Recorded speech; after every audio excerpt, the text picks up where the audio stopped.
দর্শক এখানে কিন্তু দেখছেন যে আমাদের গ্রামবাংলার গাছি একদম পিওর খেজুরের রস থেকে যে গুড় তৈরি করা হয়, যশোরের যে ঐতিহ্য খেজুরের রস, কিন্তু এখানে রস থেকে তৈরি করা এই যে পাটালি এখন কিন্তু তৈরি হবে। এখানে কিন্তু বীজ মারা হচ্ছে, দেখুন এটা কিন্তু এই গুড় থেকে কিন্তু এরকম করছে এবং এই দিয়ে কিন্তু এখন এই দানা গুড় বা পাটালি তৈরি করা হবে। এবং এটা কিন্তু আসলে আমি খাচ্ছি, দেখেন এটা কিন্তু ভেজাল মুক্ত। আপনারা চাইলে এখান থেকে রস এবং গুড় সংগ্রহ করতে পারেন।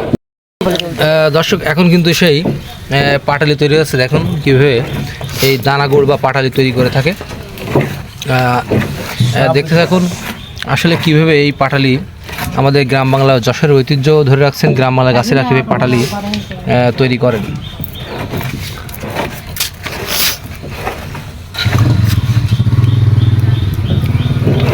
একদম কিন্তু ভেজাল মুক্ত এবং প্রচুর গান বেরোচ্ছে।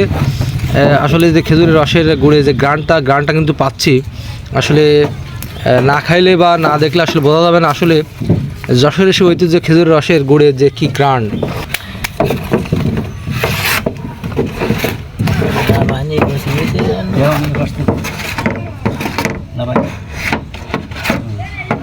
আচ্ছা, এটা কোন পাত্রে রাখবেন এখন? ওই পাত্রে রাখবেন। দর্শক এখানে কিন্তু এই যে পাতা আছে, এরপরে কিন্তু রাখা হবে এবং সেই পাটালি কিন্তু তৈরি করা হবে। একদম সেই খেজুরের খাঁটি রস থেকে গাছের বাড়িতে গাছে নিজেই কিন্তু তৈরি করছেন এই খেজুরের রসের পাটালি এবং গুড়। আপনাদেরকে স্ক্রিনে নাম্বার দেবো, অবশ্যই আপনারা সংগ্রহ করতে চাইলে, অরিজিনাল খেজুরের গুড় খেতে চাইলে এবং পাটালি খেতে চাইলে অবশ্যই আপনারা এখান থেকে সংগ্রহ করতে পারবেন। এখন কি লাভান উপযুক্ত হয়েছে?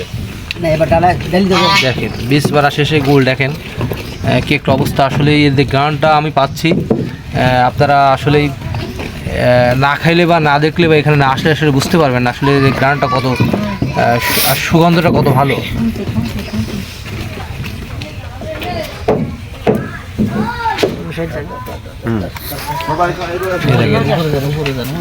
এখনই কিন্তু এই যে নিয়ে আসছে, এখনই কিন্তু এই যে গুড়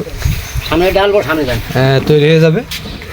দেখুন কীভাবে পাটালি তৈরি করা হচ্ছে, দেখুন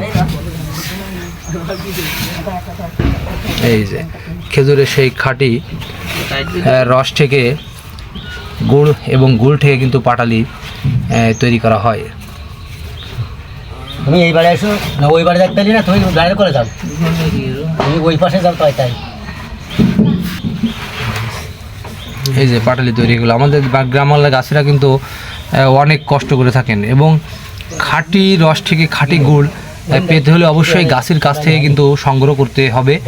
এখানে কিন্তু খাঁটি গাছে একদম আপনারা চাইলে খাঁটি গুড় সংগ্রহ করতে চাইলে স্ক্রিনে দেওয়া নাম্বারে আপনারা ফোন করতে পারেন, যোগাযোগ করতে পারেন এবং এখান থেকে সংগ্রহ করতে পারেন। আমি নিজেই গ্যারান্টি, কারণ এখান থেকে আমি সংগ্রহ করছি এবং এটা খেয়ে দেখছি। দেখেন একদম কিন্তু পাটালি তৈরি হয়ে গেছে অলরেডি, একদম নিমিষেই কিন্তু পাটালি তৈরি হয়ে গেছে। এই যে একদম কিন্তু জমে গেছে। ধন্যবাদ সকলকে, ভালো থাকবেন। গুড় সংগ্রহ বা রস সংগ্রহ করতে আপনারা এই স্ক্রিনে দেওয়া নম্বরে যোগাযোগ করতে পারবেন।